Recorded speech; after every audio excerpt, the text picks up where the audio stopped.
Aquí comienza el programa Promoción de Salud del CESFAM Tomás Rojas Vergara. Un espacio pensado en la comunidad laguina para informar respecto a temas de salud y de la contingencia que se vive en nuestra ciudad y a nivel nacional, con respecto a las políticas del MinSal.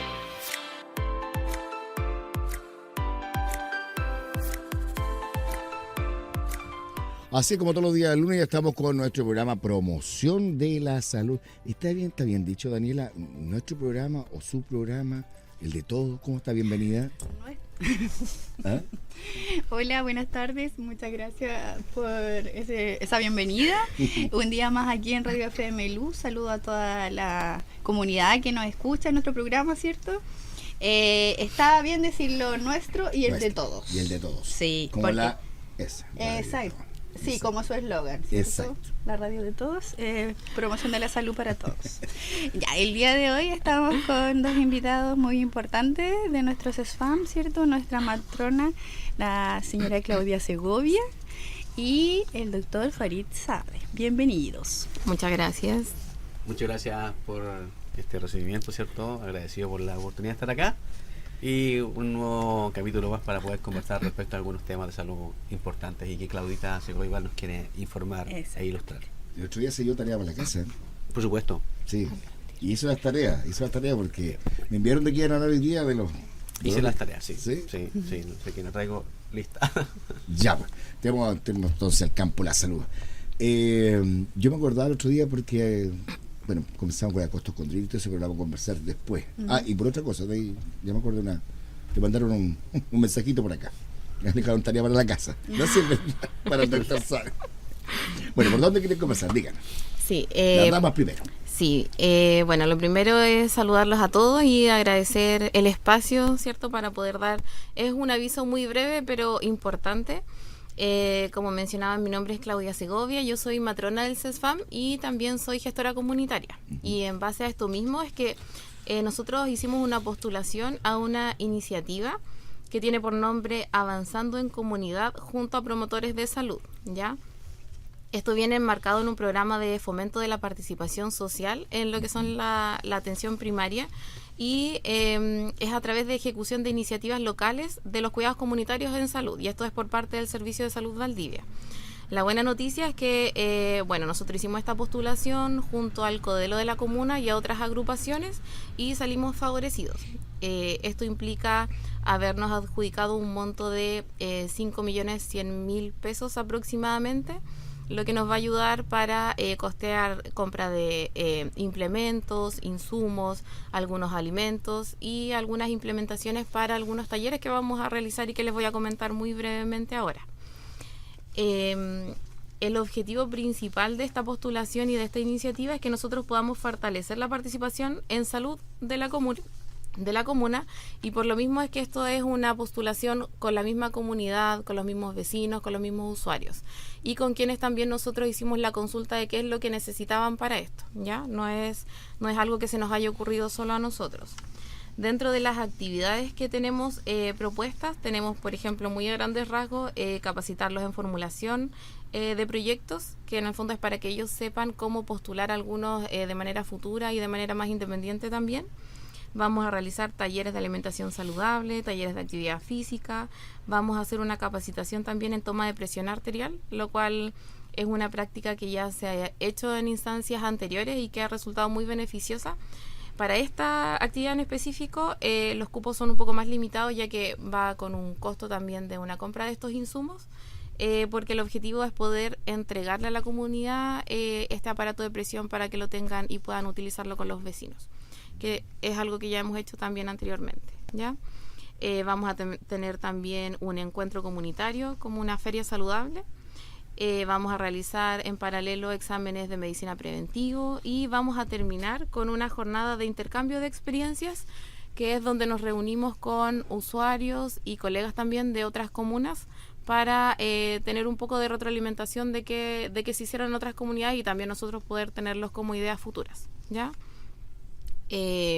esta iniciativa va dirigida a 50 personas de la comunidad, ellos van a ser los beneficiarios, y para comenzar vamos a tener una reunión donde vamos a contarles esto mismo, vamos a escucharlos a ellos dependiendo de qué es lo que esperan de estas actividades, si es que están de acuerdo con el programa que nosotros les ofrecemos y si tienen también alguna solicitud extra que podamos incorporar, y para eso nos vamos a reunir el día 26 de junio, que es el próximo miércoles, a las 5 de la tarde en la Casa del Adulto Mayor que queda en la Torre 134. Entonces la invitación es para que nos acompañen ese día, es una reunión breve de 5 a 6 de la tarde, y esto puede, en realidad la invitación va dirigida a tanto usuarios de la zona urbana como de la zona rural. Es abierta la invitación. Así que eso por mi parte, ojalá se pueda difundir esta información y ojalá tengamos una convocatoria importante ese día para poder dar inicio a esta buena práctica que nos pudimos adjudicar y que estamos muy contentos por lo demás. Sí, correcto, sería muy bueno que, como bien decías, que envíen un representante por cada sector. Sería muy bueno. Exacto. ¿Ya? Bueno, acá me imagino que usted también trabaja de forma muy cercana a la Unión Comunal de Junta de Vecinos. Exacto, sí. ¿Ya? De hecho, la invitación la hemos hecho también a través de Codelo, a través de algunas agrupaciones. Tenemos también colegas que trabajan con algunos grupos específicos quienes también han difundido esta iniciativa. Así que esperamos tener una buena convocatoria y llegar al máximo de los vecinos posible. 26 de junio entonces la cita. Sí. Día miércoles, no se olvide, a las 5 de la tarde en la sede de Adulto Mayor. En la Casa del Adulto Mayor, sí, la Torre 134. Perfecto, esto aquí al ladito del gimnasio municipal hacia el interior. Exacto, sí. Bueno, esperamos que le vaya muy bien y si les podemos ayudar en algo, nos avisan. Muchas Me gracias. lo está difundiendo. Muchas gracias por el espacio. No, gracias a usted. Gracias a usted. Mi estimado doctor Farid Saade, ¿qué pasa con los dolores tóxicos? Bueno, es un tema interesante. Ya, bueno, como me enviaron como tarea la costocondritis, ahí Sí. cabe cierto dentro de estos dolores torácicos que nos llaman la atención y que precisamente la gente causan también mucha angustia. Sí, porque todos dicen, uy, no sé, un infarto. Exacto. ¿Sí o no? Me está fallando el corazón. Sí. Quizás qué será. Por lo tanto, uno tiene que ir evaluando, digamos, caso a caso. Pero hablar un poco de la costocondritis como para después Ya. explayarse un A poquito ver. respecto al Sí, dolor claro. torácico. ¿Ya? Decir que la costocondritis es una inflamación del cartílago articular, ya que en el fondo es como, diciéndolo así como ¿Qué? grotescamente, ¿cierto? Es como el amortiguador, ¿cierto? Que está entre la costilla y el esternón. Es la región esternocondral, ¿ya? Pues tenemos el esternón, ¿cierto? En el centro del pecho, ¿cierto? Y las costillas que llegan ahí y están separadas por este cartílago. Este cartílago, en general, se dice y se describe que sufre como un abombamiento, una inflamación, ¿ya? Y que eso produce y genera dolor. Ahora, generalmente puede ser en una articulación esternocondral, ya que llegan por lo menos 5 costillas al esternón, ¿cierto? O en más, ¿ya? Una o más. Y puede ser al lado izquierdo o al lado derecho. El tema es que esta inflamación de este cartílago tiene varias causas, ¿ya? El dolor generalmente es un dolor a veces que lleva un par de semanas, se intensifica un poco más y uno lo siente como una puntada. Entonces uno obviamente le genera angustia al paciente. Y en ese sentido, cuando vamos viendo las posibilidades diagnósticas, cuando nos parece una esternocondritis tenemos que ver el tiempo de evolución, generalmente es un par de semanas, no es de inicio agudo, no es tan agudo, ¿ya? Pero pudiera ser de inicio agudo porque tiene algunas causas. Ahora, decirles un poco que la esternocondritis es más frecuente en el sexo femenino, generalmente en la tercera, cuarta década de la vida. Y por otro lado, es una consulta frecuente en urgencia. Ya es un motivo muy frecuente.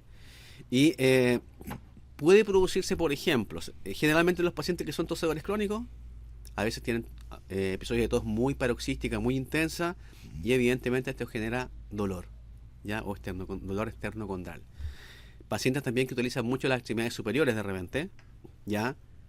Y que realizan mucha fuerza con estas, ya con el brazo, ¿cierto? Derecho, izquierdo, o que, por ejemplo, que inusualmente nunca han hecho ejercicio y empiezan a levantar pesas, etcétera, o a elongar en la barra, ya, y hoy evidentemente que les va a generar esternocondritis y dolor.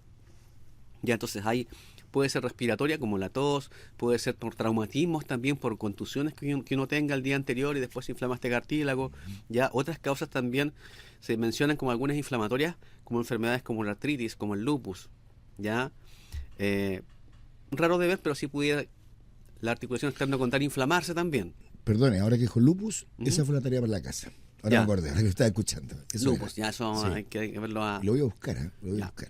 Entonces tenemos un poco, por el lado eso, otras causas también tenemos un poco la ansiedad y el estrés, también se ha dicho. ¿Crisis de pánico? Sí, crisis de pánico también, Dani, muy bien. Efectivamente la gente lo asocia con dolor esternocondral, ¿ya? Ya. Eso te hace consultar en la urgencia, ¿ya? Inmediatamente. Y evidentemente que como el dolor es persistente al lado izquierdo por lo general, uno lo asimila que sea un de origen coronario y eso te lleva a consultar o en atención primaria, ¿cierto? En el consultorio o en la urgencia generalmente, porque el dolor de pecho uno inmediatamente lo asimila a que sea de origen coronario. Hay muchas causas de dolor torácico, ¿ya? Entonces, quiero partir un poco como... Descartemos un poco la parte coronaria, porque la tarea del colega de urgencia o del que está en el consultorio es definir si esta costocondritis es eso, es un dolor coronario agudo, que es distinto. Pero el dolor coronario es distinto, o sea, es un dolor que es compresivo, que tú sientes que el pecho se te aprieta completamente, generalmente con irradiación, ¿cierto? Se irradia al cuello, a la mandíbula, al brazo izquierdo, ¿ya? ¿De acuerdo? Entonces, la característica del dolor es distinto, ¿ya? Inmediatamente es un dolor opresivo, que en cambio en la costocondritis es como más punzante y que incluso con la inspiración duele más esa área, ¿ya? Esa es una diferencia. La costocondritis generalmente duele estando en reposo o movilizándose cuando está como muy, muy inflamado, ¿cierto? En cambio el dolor coronario es persistente, pues no cede con nada. Si yo dejo de hacer mi actividad, la costocondritis pasa. En cambio el dolor coronario inmediatamente sigue. Entonces tienes que fijarte, o sea, primero las características del dolor, en segundo lugar ver si efectivamente se exacerba con el esfuerzo o no, ¿cierto? O si es en reposo o no. Y son tres cosas que te hacen pensar en eso. Y inmediatamente la diferenciación se hace porque uno pide electrocardiograma en la urgencia, piden enzimas cardíacas y inmediatamente descartamos si es un dolor coronario. Y si tú te diriges físicamente a examinar al paciente ya y le tocas la articulación esternocondral, le va a doler. Generalmente uno lo toca esa articulación con un dedo y el paciente dice, si me duele, perfecto. Ahí uno puede decir que es una esternocondritis. Pero por lo general, como yo quiero explicitar, la esternocondritis es un diagnóstico de exclusión. O sea, yo primero debo cerciorarme que si no hay estos antecedentes, primero hago un electrocardiograma y me aseguro que no sea un infarto en evolución. Claro. Primera cosa, entonces, es como yo les he explicado, el colon irritable es un diagnóstico de exclusión. Yo primero hago una ecografía, pido un par de exámenes y me aseguro que no haya otra cosa. ¿Sí? ¿Por qué? Porque el dolor torácico generalmente puede ser de origen coronario, ¿cierto? Un infarto, una pericarditis, puede ser de origen pulmonar, una embolía pulmonar, ¿cierto? Un tromboembolismo pulmonar, una neumonía, puede ser un neumotórax, ¿cierto?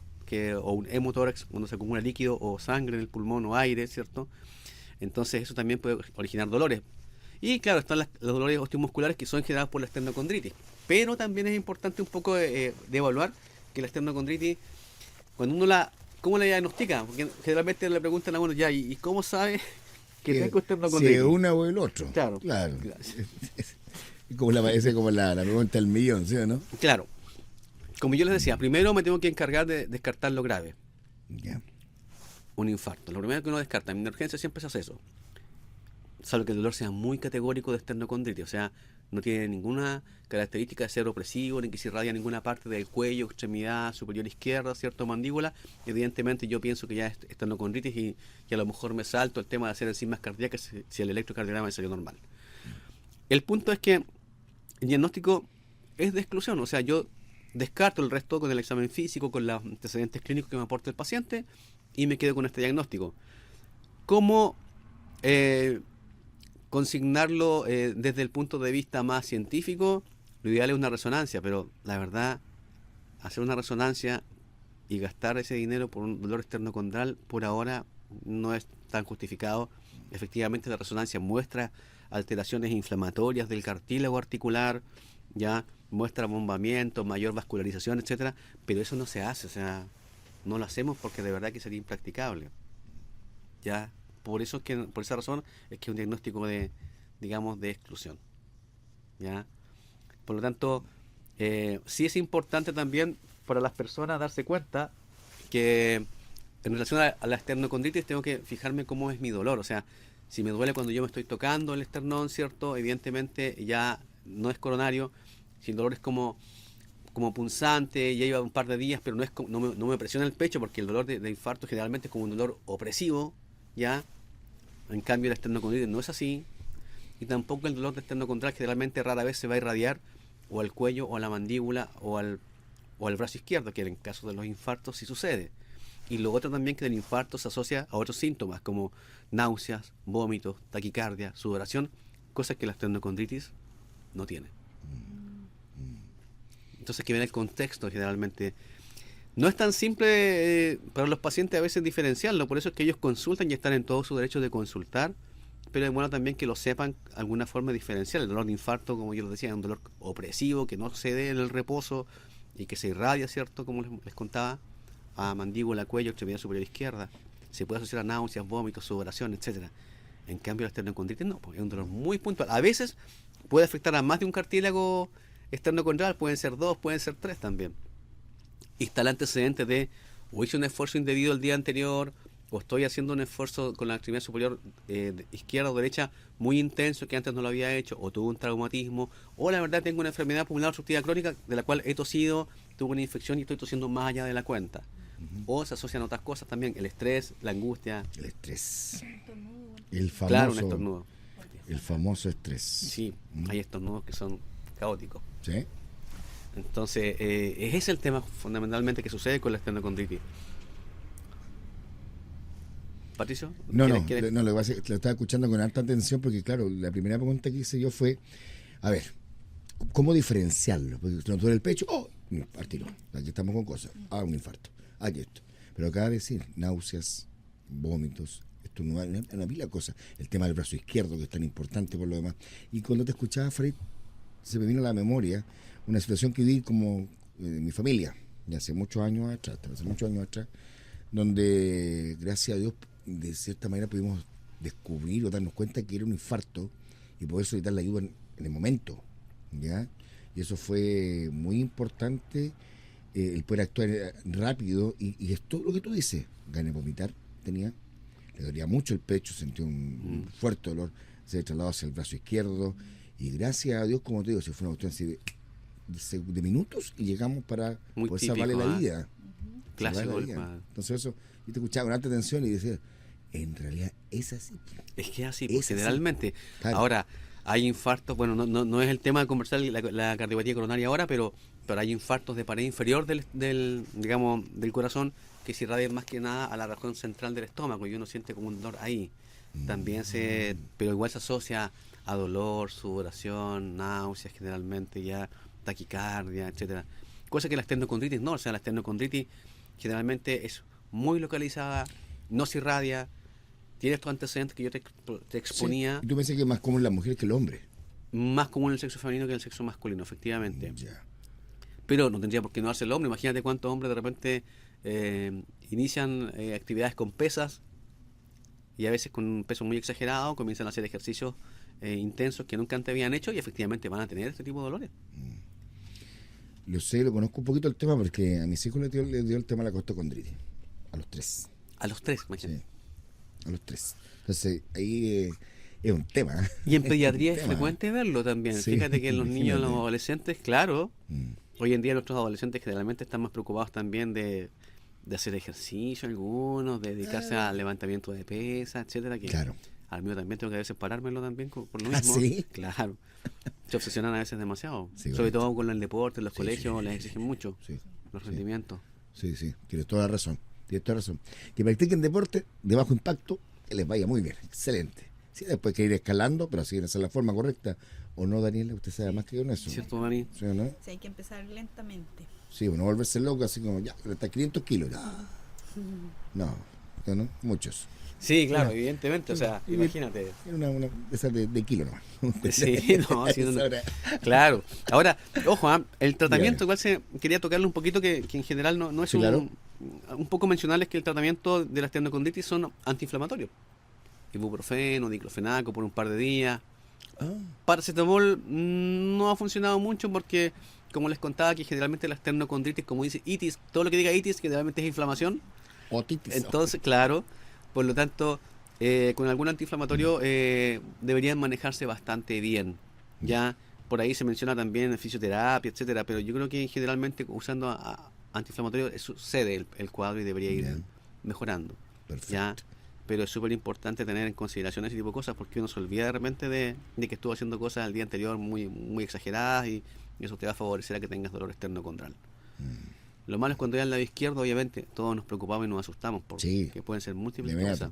De inmediato. Sí. ¿No? Y ese exceso de fuerza. Tengo por ahí un conocido también que por temas de ejercicio, cosas así, Lucía una vez les dio hasta un derrame en un ojo. Sí, frecuente. Increíble, ¿eh? Y son muy severos a veces. Sí, por el exceso de ejercicio. Llama atención. Pero es así. Por ejercicio, picar leña, a veces porque tienes vómitos el día anterior, a veces con la tos muy insistente, también tienes derrames oculares. Mira, O sea, hay hartas cosas de ojo rojo también, sí, son muchas, o sea, le creo. muchas. A ver, ¿qué doctor, le voy a hacer una pregunta. De acá el tema. A ver, Del tema. a ver si podemos ayudar. Una auditoria me dice, tengo una consulta para el doctor. Me suele pasar que después de hacer mis actividades del hogar, me siento a reposar, a descansar. Y me da una puntada fuerte, de entender yo, en el centro del pecho. Me trato de acomodar y a medida que me muevo, sigue el dolor. Y al respirar duele igual, pero no siempre me pasa, pero es intenso, me dice. O sea, yo creo que si me dice que cuando ya en el reposo se empieza parece que en reposo le da más el dolor, se da cuenta cuando deja hacer la actividad. Empieza a reposar, le da una puntada fuerte en el centro del pecho. Lo más probable es que pudiera ser más que nada relacionado con la actividad que está realizando, porque está haciendo aseo, etcétera, a lo mejor es mucho con mucha intensidad, etcétera, y obviamente que se produce eso. De todas maneras, siempre es bueno chequearse, hacerse un electrocardiograma, a ver cómo está eso, ¿cierto? Para mayor tranquilidad, pero pareciera ser que efectivamente concuerdo más con que pudiera ser una esternocondritis que otra cosa. Además que acordarse que el dolor de infarto no pasa. No. El dolor coronario es persistente, la esternocondritis con el reposo tiende como a ceder. Sí.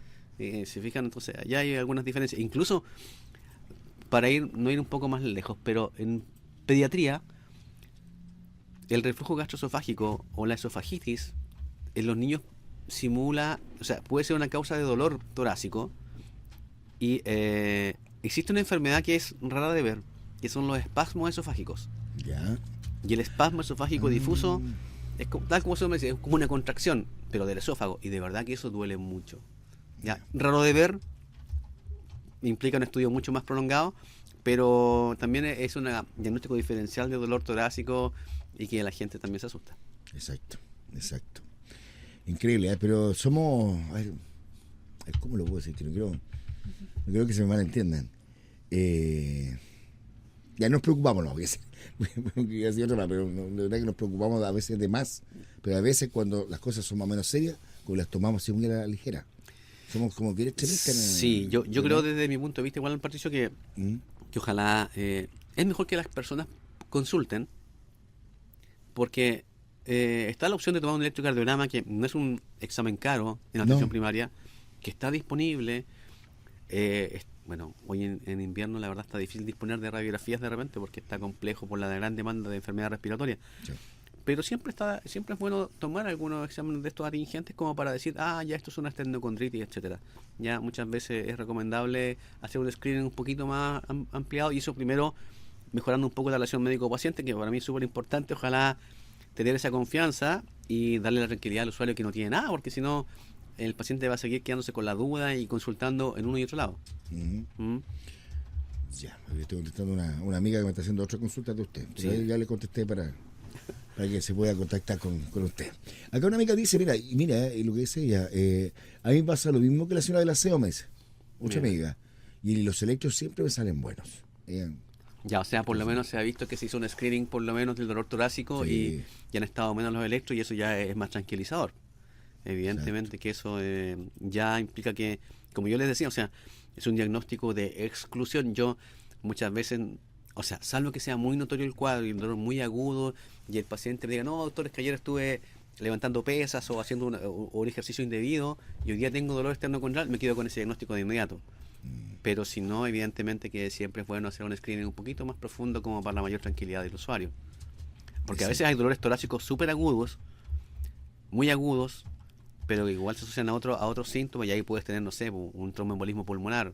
Si tiene, por ejemplo, siempre una molestia así como constante, ¿verdad? Así en el pecho, de lado.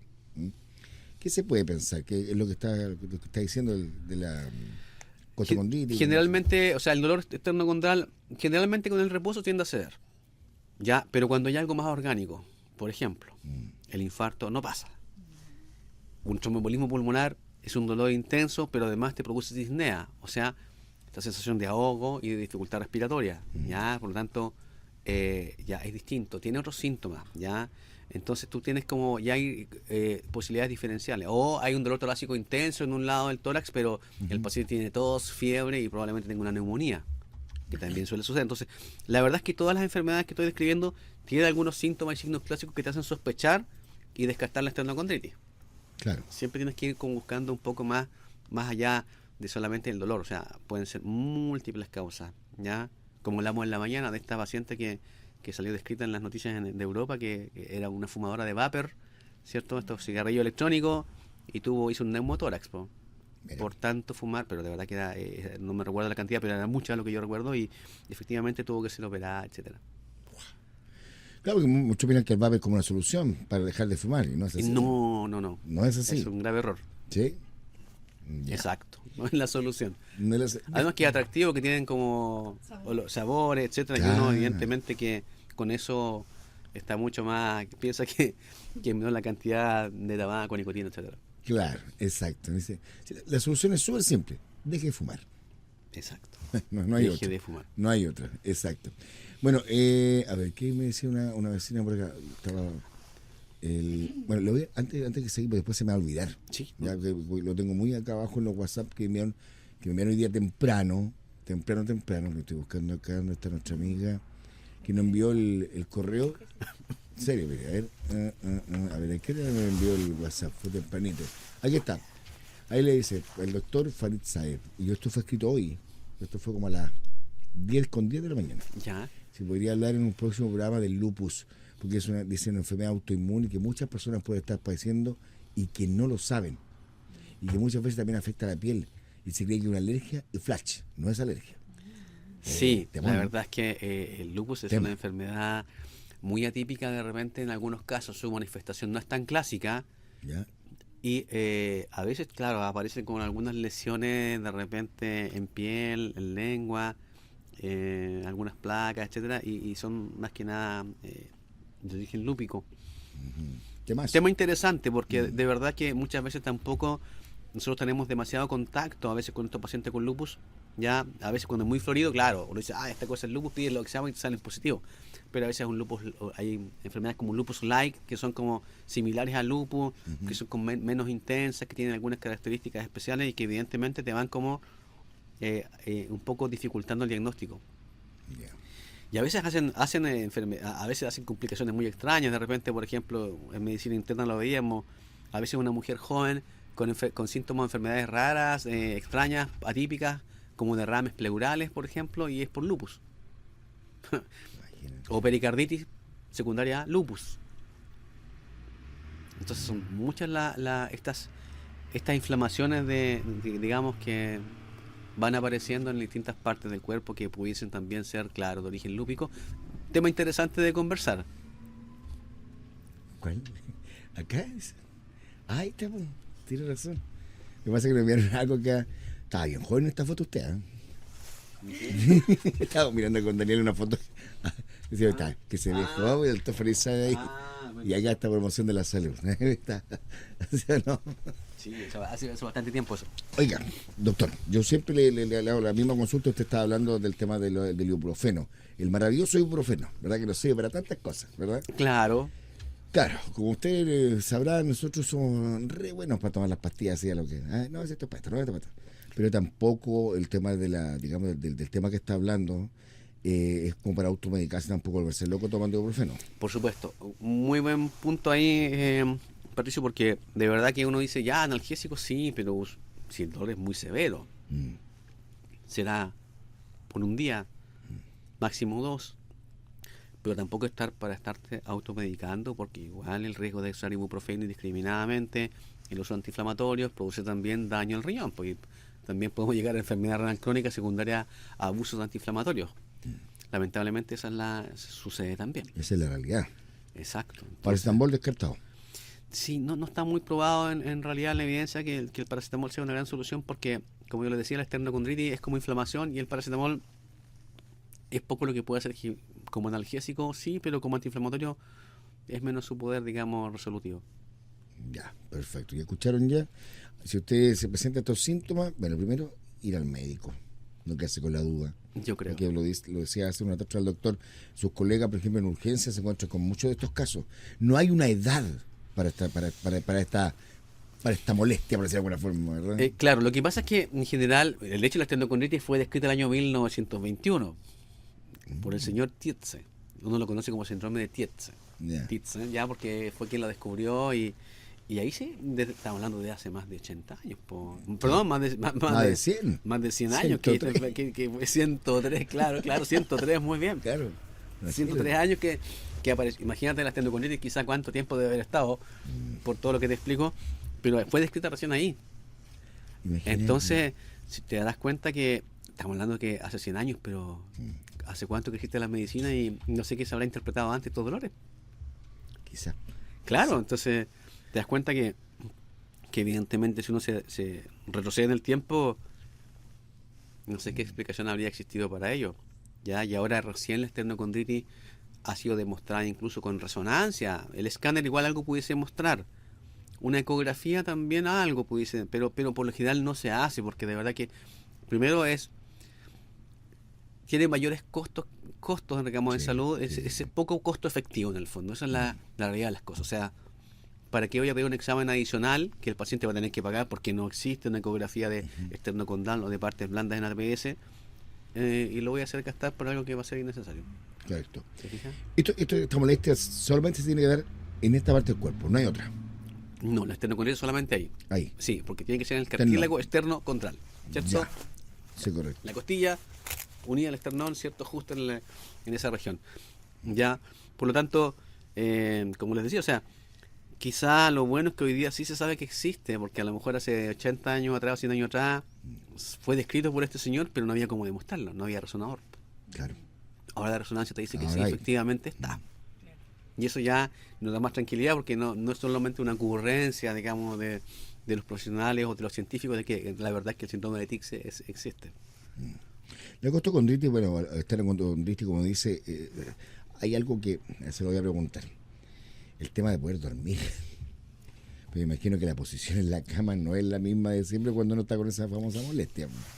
Lo que ¿verdad? pasa es que en general el cuerpo siempre busca, y el ser humano en general, instintivamente, cuando vas a dormir, buscas la posición en la cual tú tengas menos dolor.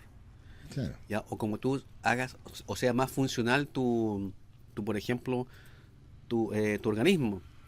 Si tengo una neumonía extensa o tengo un derrame pleural, el cuerpo generalmente se va a situar, se va a acostar hacia el lado enfermo para que el lado sano se expanda mucho más y haga mejor el intercambio gaseoso. ¿Ya? Uno dice, presionando este lado voy a estar mejor. Entonces, pero la esternocondritis, la verdad es que generalmente uno va a buscar como menos duela. Sí, pero eso es espontáneo. Generalmente uno se ubica instintivamente de la forma que uno más sienta que tiene menos dolor. El tema, bueno, nosotros íbamos a hablar del tema del sueño, el del buen dormir, porque ese también es un tema. El buen dormir es que hoy día que difícil en los tiempos de hoy. Es súper difícil, súper difícil. Lo primero que hacemos le echamos la culpa, o el estrés o que el colchón ya no sirve.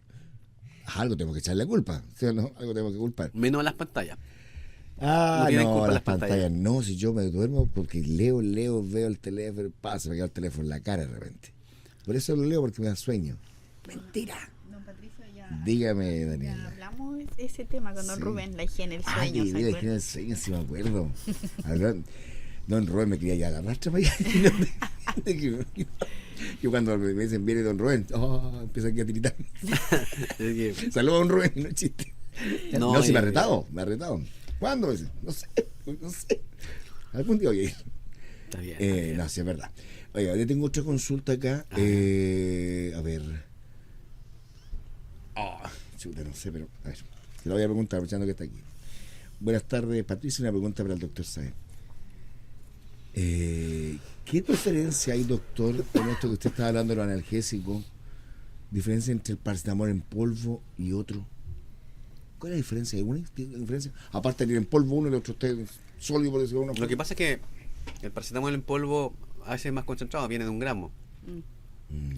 En pastillas viene solamente de 500 miligramos. Para hacer el gramo tienes que muchas veces Sumar los dos. Y se supone que bueno, la tolerancia gástrica quizá para el paracetamol en polvo puede ser quizás mejor. No, yo lo desconozco, nunca lo he usado. Pero depende de la marca, pudiera ser mejor tolerado que el paracetamol en pastillas. No sé, no tengo, digamos, la experiencia personal como para decirte si es mejor o peor. Sin ocupar una marca, digamos, del mercado. Por ejemplo, los chilenos son muy buenos para ocupar estos tecitos en polvo. Este para el día, este para la noche. Sí. Tan recomendables son. La verdad. La verdad es que yo creo que en términos de absorción de medicamentos uno de repente siempre le genera la duda. Mi apreciación como de la parte más médica, Sí.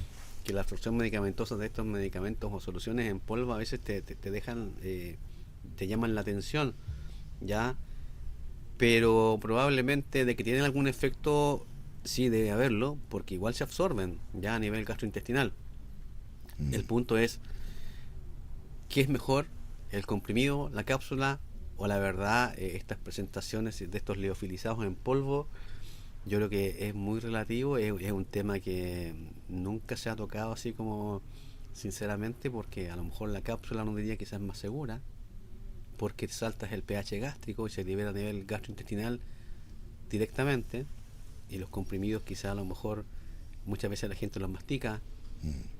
Generalmente los niños los mastican, por lo tanto al llegar con el ácido del estómago se inhiben o tienen menos, obviamente, digamos, la cantidad de este químico activo que debería absorberse en sangre también podría estar disminuido.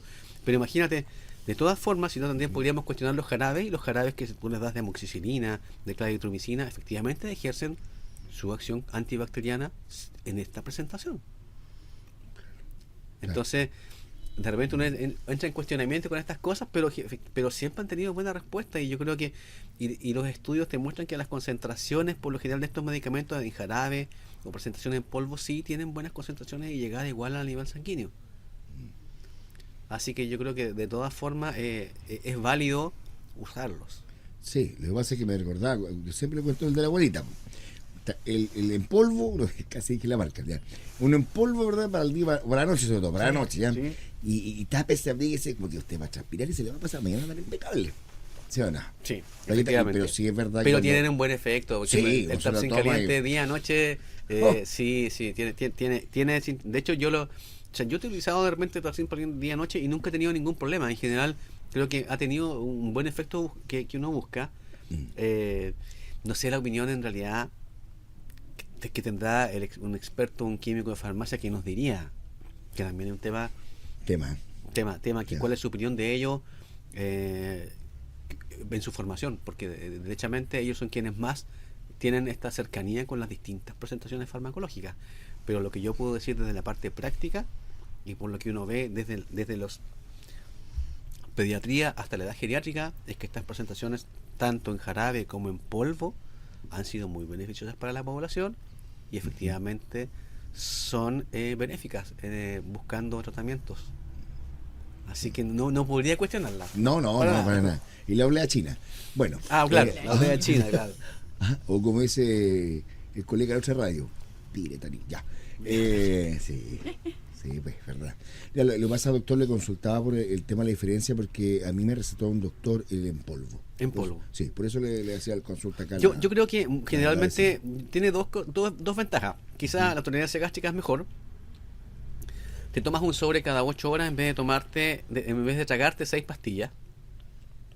quizás el sobre le genera mejor tolerancia gástrica. A veces el paracetamol genérico puede producir gastritis o disconfort abdominal, que, que digamos que esta presentación farmacológica en sobres, y que dado eso ya tiene un mejor efecto para el paciente, y el paciente lo agradece, porque generalmente el paciente que es de la tercera edad, que ya toma 8 o 10 medicamentos, que le encaje 6 paracetamol al día, es demasiado. Yo tenemos un problema serio nosotros con la polifarmacia. Ese es un tema no menor. Me imagino. Y yo creo que en ese sentido no hemos conversado nunca respecto a eso, pero la polifarmacia en los pacientes de la tercera edad es muy alta, y hay que tratar de irla reduciendo dentro de lo posible, ¿ya? Quizá teniendo mejores medicamentos también a nivel de atención primaria, que vengan como más estas mezclas, por ejemplo, de los sartán y hidroclorotiazida, y no estar tomando el sartán por un lado y la hidroclorotiazida por otro. Exacto. ¿Se fijan? Sí. Cosas que digamos, en lo que es farmacias privadas evidentemente existe, pero la posibilidad que tengamos nosotros es mucho menor. Pero ya tenemos, por ejemplo, metformina de liberación retardada, que es de 1000 miligramos, y le puedes dar una al paciente y ya no 3. Claro, exacto. Es más costoso, sí, es más caro, sí, pero es mucho más benéfico para la gente. Ya. Y la gente lo agradece. Acá la vecina, para terminar con ella, porque tengo otras consultas acá, doctor. Bien, ella me dice, perdón que me salga un poquito del tema, pero quiero aprovechar sobre todo de una de las personas que me pregunta bien importante. Sí, claro.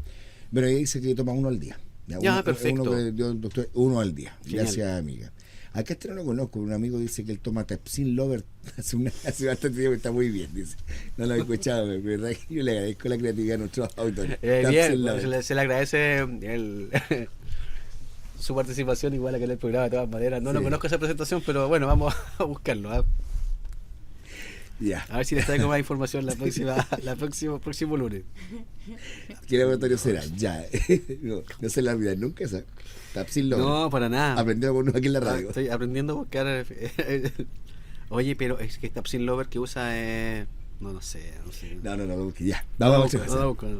A ver, doctor, le tengo una consulta. A ver si es la persona que creo que es. Sí. Ella tiene un problema acá en nuestra vecina, porque ella sufre de asma severa, doctor. Ya, ajá. Pero yo no sé si la palabra es con o por cardíaca, me pone. No sé si usted me entiende más. Asma, ella estaba hospitalizada varias veces por el tema del asma, y me dice con cardíaca o por cardíaca, algo así, pero porque se me ponen los labios morados, me dice. Ya, lo que pasa es que sufre con el tema del asma. En la insuficiencia cardíaca se produce también una enfermedad que se llama, digamos, hay una sobrecarga también a nivel pulmonar, ¿ya? Y eso puede producir también que la insuficiencia cardíaca, como significa que nuestro corazón es capaz de, no es capaz de contraerse y digamos, eyectar toda la sangre hacia el resto del organismo. Cuando hay una enfermedad valvular o alguna cámara cardíaca que esté insuficiente, comenzamos a acumular líquido en los pulmones. Se llama edema pulmonar agudo, por ejemplo, en algunos casos. Pero el tema de tener mucha congestión o mucho líquido que que el corazón no logra movilizar de los pulmones hacia el resto del cuerpo, evidentemente que te ocasiona disnea. Yeah. Y la insuficiencia cardíaca se caracteriza por disnea. Ya hay algunas bronquitis que efectivamente no son solamente o uno dice, el paciente viene obstruido, pero generalmente es por congestión a nivel pulmonar, porque el corazón no bombea bien. Y lo otro, bueno, es importante también en estos casos, la actividad física por un lado, y bajar de peso es importante, porque la verdad la falla cardíaca es fundamental.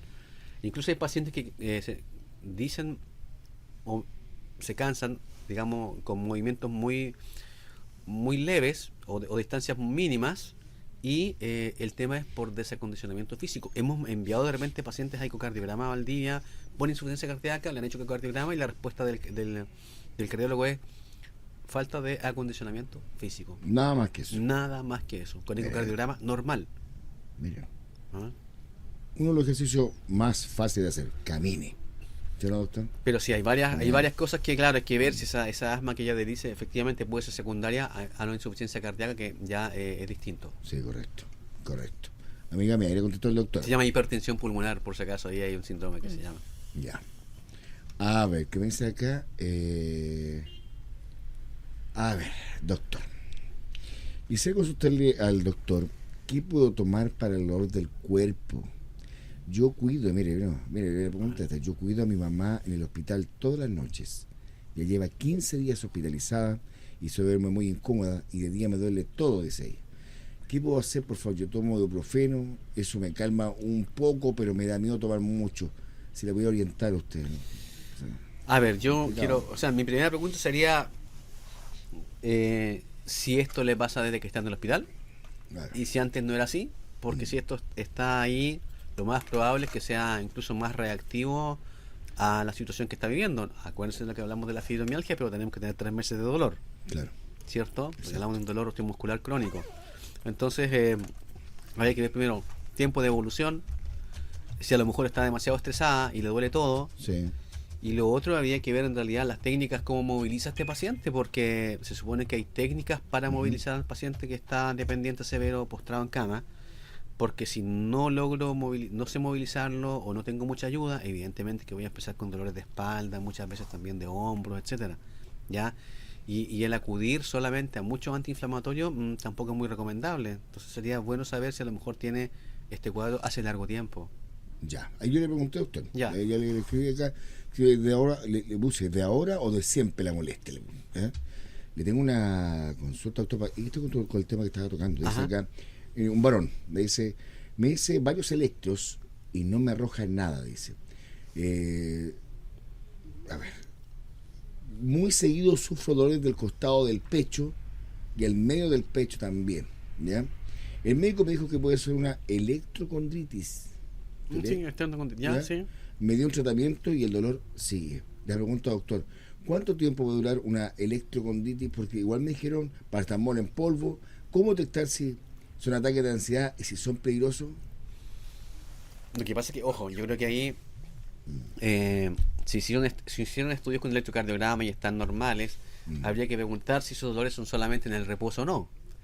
Porque si Claro. el dolor se le genera cuando hace más actividad física que lo habitual, habría que ver las características del dolor, ¿Ya? ¿ya? Y a lo mejor hacer un estudio un poco más profundo. Perfecto. Ya, yo creo que habría que evaluar a ese paciente nuevamente. Ahora, si es solo ansiedad o angustia, bueno, yo creo que en gran parte lo sabemos como paciente. El usuario debería saber si está con algún problema familiar o personal o laboral que tal vez lo esté afectando y eso suceda. Sí. Si no, evidentemente que a lo mejor es bueno tal vez costearse algún estudio un poquito más profundo por fuera. Dice el doctor que cuando hago deporte no me duele nada. O sea, ya, ¿qué mejor saber que tiene un test de esfuerzo normal entonces? Porque Claro, me dice, yo creo que es cada vez como quizás puede ser estrés. puede ser perfectamente, ya que si hace deporte y no le duele, exigió su corazón al máximo y no ha tenido Sí. ese dolor, evidentemente que la cosa quizá iría más por el tema de estrés, pero él tendría que un poco Haces un ver estudio, alguna cosa más. ¿verdad? sí, pero más que nada a lo mejor evaluarlo con psicólogo también y ver si en Ya. realidad efectivamente lo que el entorno lo está ocasionando mucho estrés. Ya. ¿Algún problema? Doctora, la consulta que le hizo usted a la persona que está cuidando a la mamá, dice que desde que cuido a mi mamá hace años, 5 años, pero ahora se han acentuado mucho más. Yo creo que la situación está clara, probablemente su dolor, si es que le duele todo, puede ser más estrés. Po. Y evidentemente cabe más Mucho, quizá amiga. dentro de la fibromialgia. Mire, Y quizá el tema que lo que ella requiera son medicamentos de otro estilo, más que usar los antiinflamatorios, que son más que nada en la fase aguda. Y como ella lo menciona, hace 4 o 5 años, el tratamiento es distinto. O sea, requiere ojalá una evaluación por médico, ojalá en salud mental, un poco más, Ya. con un poco más de tiempo Está y más bien. integral y ver con quién la podemos ayudar. ya. A ver, para finalizar, porque ya son las 1 de la tarde con un minuto, dice. A ver, doctor. Quiero preguntarle al doctor, ¿qué será que me siento como atorada en el pecho? Como del pecho hasta el estómago. Me pasa y me vuelve, me pasa y me vuelve. Fui al hospital de urgencia, doctor, y ahí me dijeron que una crisis de angustia. Ya, yo creo que hay que ver dos cosas ahí. O sea, primero ver si efectivamente la sensación de atoro es cuando está comiendo. La primera pregunta, porque si se atora cuando come es distinto. Ahora, si la sensación de atoro es sin estar consumiendo absolutamente nada, uno pudiese pensar que tal vez sea más de origen tensional, evidentemente. Ya. Pero obviamente que es bueno que se acerque a médico y puedan llegar a acuerdos y tener una buena relación como para ver si en realidad vale la pena a lo mejor pedir algún examen distinto, ¿ya? Y no dejarla tampoco en el aire, porque cuando tú vas a la urgencia vas por el dolor. Y en Exacto. urgencia el colega de urgencia te va a decir, efectivamente, no es nada grave porque es la misión de él. Es saber si lo tengo que mandar a Valdivia o saber si lo tengo que hospitalizar. Y si no, bueno, te dejo con un analgésico y tienes que ir al consultorio a que te evalúen, digamos, las otras posibilidades diagnósticas. Por eso es importante que ella, si pasa eso en la urgencia, que mejor acuda al CEFAM y la evalúen bien. Ya. Y la última consulta que me dejó una amiga más acá por el tema de las charlas, se lo que sea el doctor acá en forma interna. ¿Ya? Ya. Doctor, Daniela, muchas gracias. Muchas gracias, Patricio, por la oportunidad de haber asistido hoy. Me voy con la tarea del lupus. Temazo, ¿no crees, Daniela? Sí, Temazo. muy relevante. Espero que tenga una muy buena semana. No sé si van a tener descanso a mitad de semana, del día jueves, feriado, 20. Ah, sí. Jueves. Aprovecho de Sí. preparar el tema. Yo me tomo jueves, viernes, sábado y domingo, pero bueno. Ah, Y bien. bueno, el próximo lunes, no. Que tengan una muy buena semana ambos. Muchas gracias. Igualmente. Se le agradezco. Nosotros nos separamos un instante y vamos a estar ya con las noticias en zona informativa de Radio FM Luz. Quédese con nosotros.